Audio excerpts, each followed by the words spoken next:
Hello tout le monde, bienvenue sur MTG Opening. On se retrouve aujourd'hui pour une ouverture de 3 boosters standards, donc du bloc Ravnica.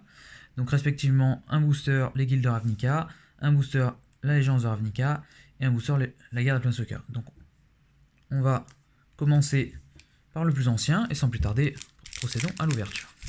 Donc d'abord les guildes de Ravnica, donc sorti octobre de l'année dernière si je me souviens bien.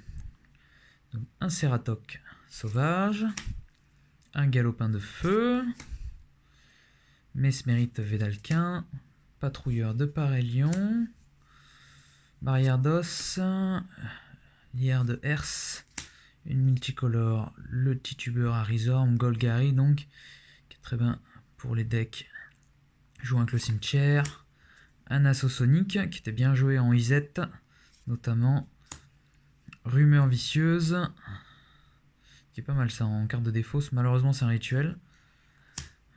Chuchotement, j'ai jamais joué avec celle-ci. Donc les Unco maintenant, campagne de désinformation. Donc, si vous voyez. Ah, la révélation, très bonne carte ça. Que je jouais beaucoup en IZ également. Pour accélérateur de pioche, très très bonne carte. Puissance des masses. Bon, c'est bien dans les decks, je pense. Ça peut être encore joué, c'est encore fiable dans les decks. Tout ce qui est deck Célestia. Notamment Célestia Token en ce moment. Ça peut être pas mal, ouais. Hop, à la rare, coup de filet en ville, donc sur le thème de Célestia, avec une porte de la guilde de Boros et un token oiseau illusion. Coup de filet en ville qui est pas une mauvaise, pas mauvais AOE en standard, notamment si vous jouez sur du Winnie White.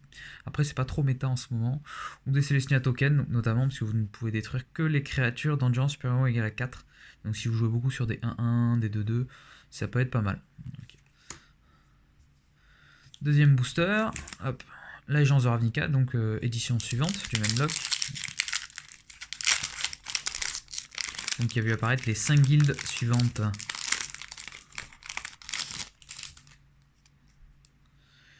Donc acrobate, oui c'est vrai qu'il y avait Rakdos, acrobate de la ronde pineuse, messager du Sénal, araignée, le Sran saisissant, consigné à la fosse, le reclus des évolis, fracas sauvage en grûle, héritage Malaki, messager du syndicat. Donc les Unco, Rogénèse auront jusqu'à 2 cartes de permanence subées depuis votre cimetière dans votre main. Ouais, c'est un peu cher pour 5 quand même. Garde-ciel de Lazorius, c'est pareil, c'est cher. Rythme de la forêt, très bon Unco, tiens, en grûle. Surtout, bon après, actuellement dans la méta pas trop, parce qu'on n'a pas une méta contrôle. Mais quand la méta était beaucoup contrôle, avec les Esper contrôle, mono bleu tempo, c'est vraiment pas mal dans des decks grûles. La rare, le fêtard du Rixmadi, assez peu joué quand même. En Rakdos, c'était pas trop mal. Mono rouge, c'est pas très intéressant.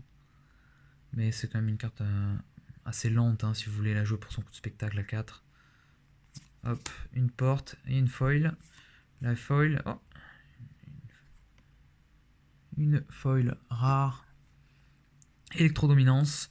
Électrodominance inflige X blessure à n'importe quelle cible. Vous lancez une carte avec un coût converti de mana inférieur ou égal à X depuis votre main sans payer son coût de mana. Ça peut être pas mal en finish mono rouge par exemple, mono rouge tempo. J'imagine que c'est plutôt fait pour jouer sur IZ à la base. Ça me paraît un peu cher quand même aussi. Hein.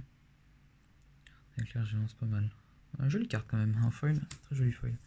Hop, et le dernier du bloc, la guerre de Planeswalker, donc il n'y a pas Ravnica dans le nom, mais ça fait bien partie du bloc Ravnica, donc qui a clôturé le bloc avec la célèbre bataille qui a vu la défaite de Nicol Bolas.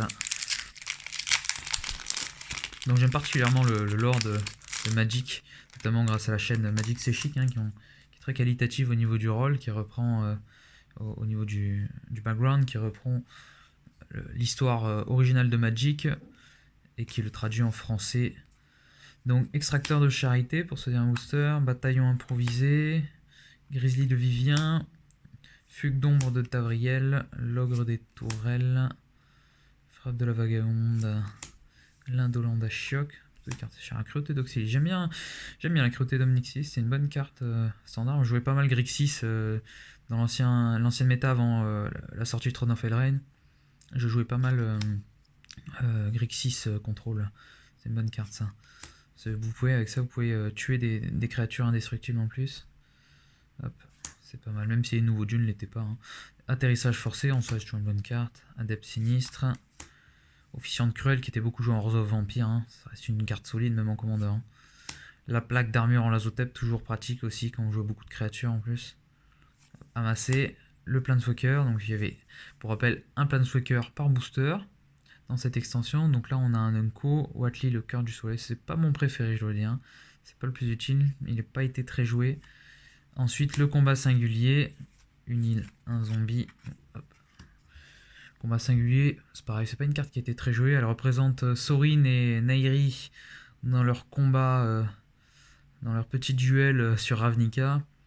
Chaque joueur choisit une créature ou un Planeswalker qu'il contrôle, puis sacrifie le reste. Les joueurs ne peuvent pas lancer de sorte de créature ou Planeswalker. Donc bon, ça, comme c'est chaque joueur, c'est pas une carte très intéressante en termes d'AOE. Les deux peuvent conserver un Planeswalker et une créature. Bon, ça reste assez useless quoi. Hein.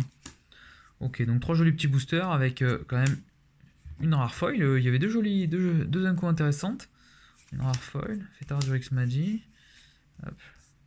2 rares. Alors, elle est où l'autre?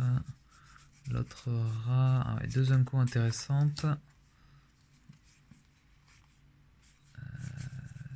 Je sais pas où elle est passée. Ah voilà, coup de fil en ville. Donc avec notamment deux incos intéressantes. 3 rares, une rare foil. En termes de value, bon, ça vaut pas grand chose, hein, j'imagine, mais bon, celle-ci n'était pas très utilisée. C'est 2 belles cartes quand même ici. Ça va voir. En commandeur, je pense qu'il y a moyen d'utiliser Electroluminance. Ça reste solide en standard. Je pense si je me fais un Winnie White, j'attends de voir un peu comment évolue la méta. Avec l'arrivée de la nouvelle extension Teros, il y a moyen que ce soit une carte intéressante. À voir. Donc bah merci à tous d'avoir regardé cette vidéo sur la chaîne. Donc on se retrouve bientôt pour une prochaine vidéo donc sur MTG Opening. A plus.